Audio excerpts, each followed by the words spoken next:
বাংলাদেশে যত রাজনৈতিক দল আছে প্রত্যেকটা রাজনৈতিক দলের মোটামুটি স্টুডেন্ট উইং থাকে। যেমন ছাত্রলীগ ছিল, ছাত্র দল আছে, জামাতের শিবির আছে। তো প্রত্যেকটা যতগুলো এরকম স্টুডেন্ট উইং আছে, আমার মনে হয় যে সবচেয়ে ম্যাচিউর এবং সবচেয়ে ভালো চেইন অফ কমান্ড হচ্ছে জামাতের স্টুডেন্ট উইং শিবিরের। তাদের চেইন অফ কমান্ড বলেন বা তাদের কারা কর্মী হবে, কর্মীদের উপর নিয়ন্ত্রণ বা কর্মীদের মিনিমাম লেভেলের তাদের আইডিওলজি অনুযায়ী মিনিমাম লেভেলের পড়াশোনা, এগুলো সব কিছু অন্যান্য দলের থেকে আমার অনেক বেটার মনে হয়। আবার 2024-এর আন্দোলনেও শিবিরের যে ভূমিকা, মাঠ পর্যায়ে কর্মীদের ভূমিকা, ডিসিশন মেকিংয়ের জায়গা থেকে ভূমিকা, এসব বেশ প্রশংসনীয়। কিন্তু আজকে ভিডিওটা শিবিরের সাফাই গিয়ে নয়, বরঞ্চ তাদের বেশ কড়া সমালোচনায় বলতে পারেন। এই শিবির দলের বিরুদ্ধে আজকের যে ভিডিওর মেইন টপিক সেটা হচ্ছে যে আর্গুয়েবলি তারা ব্রেন ওয়াশ করে তাদের কর্মী সংগ্রহ করে, সমর্থক সংগ্রহ করে বা তাদের উইংটা বড় করে, আর্গুয়েবলি ব্রেন ওয়াশ করে। এটা কিন্তু একটা মোটামুটি আমার বিরুদ্ধে যদি এই অভিযোগ কেউ দিত, এটা আমার কাছে সিরিয়াস অভিযোগ আর কি। তো যেহেতু অভিযোগটা দিলাম, বিস্তারিত তো অবশ্যই বলতে হবে যে কিসের বেসিসে আমি এটা বলতেছি। তো চলুন বিস্তারিত শুরু করা যাক। এজন্য আমরা আপনাদের কাছে চাইবো আপনারা আমাদের সমালোচনা করবেন, একটু আমাদের সংশোধনের নিয়তে সমালোচনাগুলো করবেন। শুরুতে আপনাদের একটা মিম দেখাই। কিছুদিন আগে ঢাকা ইউনিভার্সিটির অ্যাডমিশন টেস্ট হলো, তো সেখানে তো বিভিন্ন এরকম স্টুডেন্ট উইং যেগুলো থাকে তাদের একটা বুথ থাকে, যে পরীক্ষার্থী কারো কোনো সমস্যা হলে বা কোনো ধরনের সহযোগিতার প্রয়োজন হলে সেই বুথে যে সহযোগিতা নিতে পারে। তো শিবিরের যে বুথ ছিল সেখানে একটা ছবি ভাইরাল হয়েছিল যে কোনো একজন মা একজন সন্তানকে রেখে গেছিলো, যে এই মর্মে যে শিবিরের কাছে আমার সন্তান সেফ থাকবে। অ্যাকচুয়ালি এটা ঘটছে কিনা আমি জানি না, আমি মিম হিসেবে উপস্থাপন করতেছি। তো রেখে গেছে, এটা পোস্ট হয়েছে আর কি, এটা বেশ ভাইরাল হয়েছে। তো কমেন্ট সেকশনে যেটা মজা লাগছে সেটা হচ্ছে সবাই একটা ছবি কমেন্ট করতেছে যে একটা ছোট বাচ্চার হাতে সমর্থক ফর্ম তার বাবা মা পূরণ করতেছে। দুটো বিচ্ছিন্ন ঘটনা, ওই জন্য বলতেছি, এটা মিম হিসেবে বলতেছি যে শিবিরের কাছে কেউ এরকম বাচ্চা রেখে গেছে, সেই সমর্থক ফর্মে সাইন করে নিচ্ছে আর কি। তো এই মিমের সাথে ভিডিওর সম্পর্ক কি দেখেন, ওই বাচ্চাটা, এই বাচ্চার একটা নির্দিষ্ট বয়স পর্যন্ত, কিন্তু নির্দিষ্ট বয়সটা কিন্তু অনেক বেশি, ধরেন সেই স্কুল পার করার পরে বা ইন্টার লেভেলে থাকা পর্যন্ত তার ওই লেভেলের জ্ঞান হবে না যে বা রাজনৈতিক একটা পরিপক্কতা ওই সময়ও আসার সম্ভাবনা কম বা আসলেও কম থাকে আর কি, যে বিভিন্ন মতাদর্শ, কোন মতাদর্শ ঠিক, তাকে আমি ধীরে ধীরে ইনপুট দিতে পারি যে দেখো এটা এই মতাদর্শ, এটা এই মতাদর্শ, বিএনপির আইডিওলজি এটা, আওয়ামী লীগের আইডিওলজি ছিল এটা, জামাতের আইডিওলজি এটা, যারা বামপন্থী রাজনীতি করে তাদের আইডিওলজি এটা, বিভিন্ন কিছু আমি বোঝাতে পারি। এই ডিসিশনটা আমি তার উপর ছেড়ে দিতে পারি যে তুমি যদি রাজনীতি করতে চাও বা তুমি তোমার মতাদর্শ ঠিক করতে চাও, তুমি নিজের মতো আগাও বা নিজে ঠিক করো যে তোমার কাছে কোনটা বেটার মনে হয়। কিন্তু এই সুযোগটা না দিয়ে যদি আমি তার ওই বুদ্ধিভিত্তিক জায়গা থেকে ওই পরিপক্কতা আসার আগে যদি আমি বলি যে দেখো আমরা হলাম জামাত শিবির, এই হলো আমাদের কার্যক্রম, এই জায়গা থেকে আমরা ভালো, অন্যরা আর অন্যান্য দলকে আমরা বিভিন্নভাবে ডিফেম করলাম, করে বললাম যে দেখো আমরাই ভালো এবং এখানে তো একটা ধর্মভিত্তিক একটা সেন্টিমেন্ট আছেই, সেখান থেকে তাদের কর্মী রিক্রুট করা অনেক ইজি হয়। ধর্মভিত্তিক এটা কিন্তু অনেক বড় ইস্যু।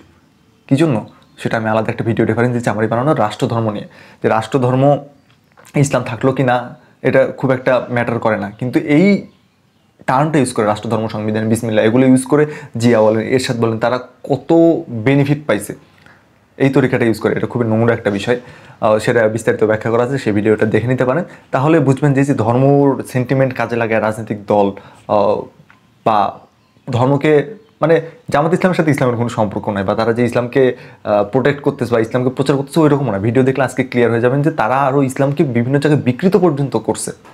এটা অনেক সিরিয়াস একটা এলিগেশন। জামাত শিবিরের তো বিভিন্ন প্রতিষ্ঠান আছে, যদি কোচিং সেন্টার কিন্তু তাদের একটা বিশাল বাণিজ্য আছে, যেমন ধর রেটিনা আছে, ফোকাস আছে, কর্নিয়া আছে। তো এটার মাধ্যমে কিন্তু তারা বছরে বেশ ভালো একটা অ্যামাউন্ট ইনকাম করে থাকে।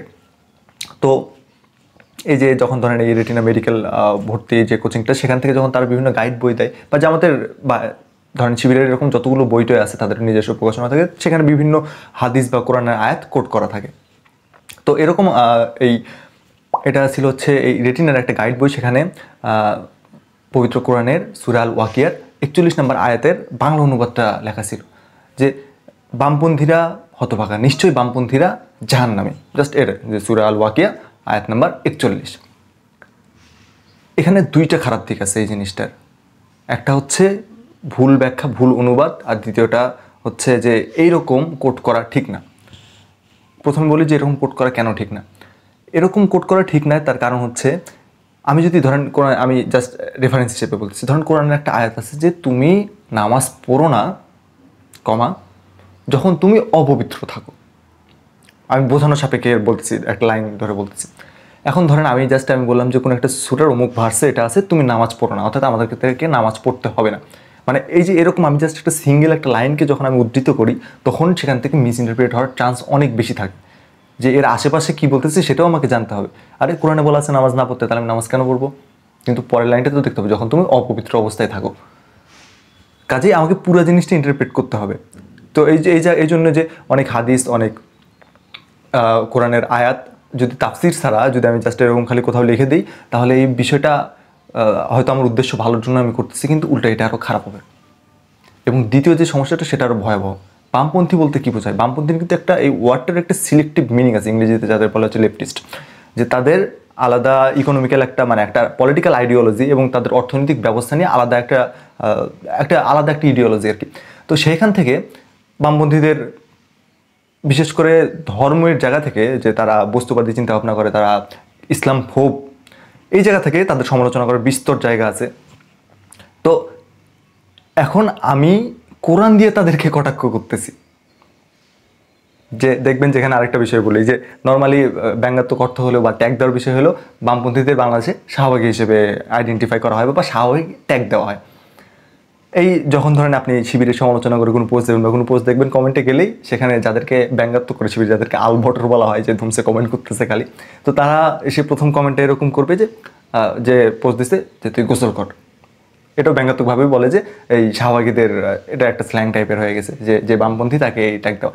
মানে এই যে আপনাদের মানে আমি জাস্ট এই শিবিরের ঐতিহাসিক বিষয়টা দেখানোর চেষ্টা করতেছি, ঐতিহাসিক এই হিসেবে যে তারা বামদের সাথে একটা তাদের ক্ল্যাশ বা বামদের বিরুদ্ধে তাদের অবস্থান, ইসলামকে রক্ষা করতে হবে বামের কাছ থেকে, বা এই টাইপের একটা ধ্যান ধারণা তারা প্রচার করে, যে কোনো লজিক্যাল আলোচনা, কোনো যুক্তির ধার ধারণার কিছু নাই, যে গোসল কর শেষ, মানে ওখানে আর্গুমেন্ট খতম। এটাও বেশ খারাপ একটা দিক। তো এই যেখানে বামপন্থী শব্দটা ইউজ করছে, পরে আমি ওই সূরার ইংরেজি অনুবাদ দেখলাম, বাংলা অনুবাদ দেখলাম, কিছু তাফসির পড়লাম, পরে দেখি যে কোথাও বামপন্থী শব্দটা লেখা নাই বা ইংলিশে লেফটিস্ট শব্দটা লেখা নাই। দেখা আসছে যে হাতের বাম দিকের দল বা বাম দিকের দল, যাদের যখন আপনার হিসাব নিকাশ করা হবে যে কে জান্নাতে যাবে কে জান্নাতে যাবে, তখন যাদের আমলনামা বাম হাতে দেওয়া হবে তাদেরকে বাম দিকের দলের কথা বলতেছে। তো সেই দলের কথা বোঝানোর জন্য ওখানে এই বাম দিকের দলের শব্দটা উল্লেখ করা হয়েছে। আর শিবির কী করলো, তাদের কোরআনের মিনিং দিল বামপন্থী, কিন্তু বামপন্থী ওয়ার্ডের তো একটা সিলেক্টিভ মিনিং আছে। আমি কোথাও এই ওয়ার্ডটার পাইনি যে বামপন্থী হিসেবে উল্লেখ করা হয়েছে, কিন্তু শিবির কী করলো, তাদের গাইড বই ওখানে বামপন্থী শব্দটা ইউজ করলো। তাহলে যে গাইড বইটা পড়তেছে সে ইন্টারের স্টুডেন্ট বা ওই লেভেলের, তার তো এখনও পলিটিক্যাল অত পরিপক্কতা বাদ দিলে মিনিমাম আইডিয়াটাও কম।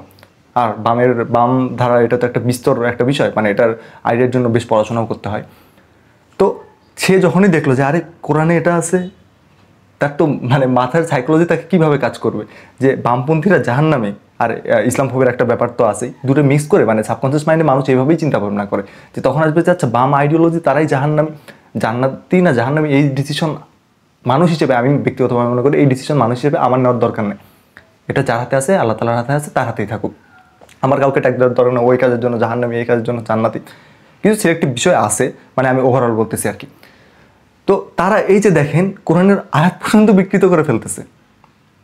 এটা তো মানে খুবই সিরিয়াস একটা ইস্যু, যে তারা তাদের প্রতিপক্ষ বলবো বা তাদের যে অন্যান্য রাজনৈতিক দল আছে তাদের ঘায়েল করতে তারা এই পয়েন্টটাকে আমি বলতেছিলাম প্রথমে ব্রেন ওয়াশ হিসেবে উল্লেখ করছি। এগুলো হচ্ছে ব্রেন ওয়াশ। আপনি স্কুল পড়ে স্টুডেন্টকে আপনি এগুলো যখন দেবেন, বা তাদের বিভিন্ন তো ম্যাগাজিন আছে, যেমন ধরেন কিশোর আলো আছে, ইয়ত ওয়েব আছে, ছাত্র সংবাদ আছে। এই ছাত্র সংবাদের কথা বলতে আরেকটি ইন্টারেস্টিং পয়েন্ট আসবে, যে কিছুদিন আগে যে ভাইরাল হইলো, যে ছাত্র সংবাদে তারা লিখছে যে যারা মুসলিম মুক্তিযোদ্ধা ছিল তাদেরকে আল্লাহ ক্ষমা করুন, তারা দূরদর্শিতার অভাবে মুক্তিযুদ্ধে অংশগ্রহণ করছে, মুক্তিযুদ্ধ যেখানে বাংলাদেশের রুট সেখানে এইরকম মন্তব্য। পরে দল হিসেবে মানে শিবির তো পরে অবশ্য ক্ষমা চাইছে, কিন্তু দেখবেন যে এটার সাফাই গিয়ে যারা শিবিরের কর্মী সমর্থক আছে তারাই কমেন্ট একদম সাফাই গিয়ে একদম যাচ্ছে তাই অবস্থা, না এখানে ভুল কি বলছে, ঠিকই তো বলছে। একজন স্কুল পড়ে স্টুডেন্টকে যখনই আপনি এইসব বই দিয়ে, আমি বলতেছি আরে ছাত্র সংবাদ কী লিখলো, ফাউল একটা বই। আমার কাছে ফাউল, আপনার কাছে হতে পারে ফাউল, কিন্তু যে স্কুলে পড়ে যে কিশোর, তাকে সে যখন প্রথমে এই লেখাগুলো পড়বে, তার কাছে তো অনেক মতাদর্শ নাই, বা সে অনেক জ্ঞান মানে অনেক টাইপের বিভিন্ন চিন্তা ভাবনার বা বিভিন্ন আলাদা আলাদা রাইটের বই পড়ে তো সেই পর্যায়ে নাই।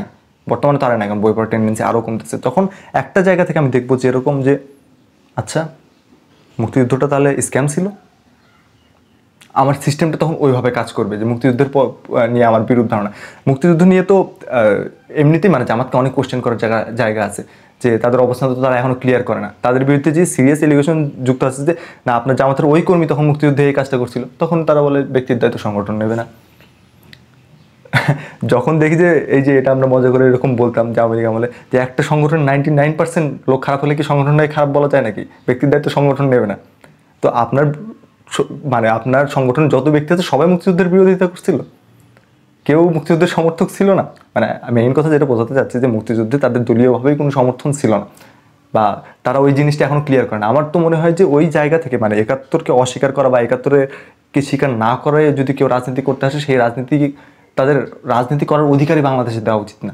মুক্তিযুদ্ধের সময় শিবিরের দ্বারাও যারা নির্যাতন হয়েছে তারা যদি এখন স্টেটমেন্ট দেয় ওই সেম বক্তব্য যে আরে ব্যক্তির দায়িত্ব সংগঠন নেবে না, এখন অনেকে কোশ্চেন করতে পারে না, আরে শিবিরের জন্ম তো 1977 সালে, মানে যখন 75 পট পরিবর্তন হয়ে গেল, এর মাঝখানে তো জামাত শিবির নিষিদ্ধ ছিল, জামাত নিষিদ্ধ ছিল। তাহলে শিবির, আমি বলতেছি শিবির 71, হ্যাঁ শিবির 71 কিছু করছে, এই কথাটা ভুল, মানে একটু মিসলিডিং আর কি। কী জন্য বলি, শিবির যখন এই 1977 সালে যখন শিবির গঠন হলো, এর আগেও তো জামাতের স্টুডেন্ট উইং ছিল, সেটার নাম ছিল ছাত্র সংঘ। 1977 সেই নামটা চেঞ্জ করে করা হয় ছাত্র শিবির। ছাত্র সংঘের অনেকে এই স্বাধীনতার পক্ষে যারা ছিল তাদের বিভিন্নভাবে নির্যাতন করছে। একজন সরাসরি মানে যে সাফারার, যে ভুক্তভোগী, তারই আমি একটা স্টেটমেন্টের আপনাদের স্ক্রিনশট দেখাচ্ছি যে ছাত্র সংঘ সেই টাইমে কীভাবে মুক্তিযুদ্ধের পক্ষে যারা ছিল তাদেরকে নির্যাতন করছে, নিপীড়ন করছে, হত্যা পর্যন্ত করছে। তো এই যে এই এলিগেশন, এগুলো তো অস্বীকার করার কিছু নাই। এই ছাত্র শিবিরের কিছু বললে বলে আমাদের তো 1977 সালের সংগঠন, আমরা 71কে নিয়ে কি বলবো?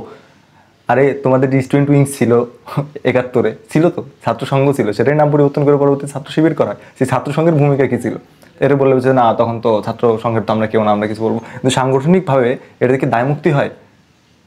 সাংগঠনিকভাবে তো এটার মোটেই দায়মুক্তি হয় না।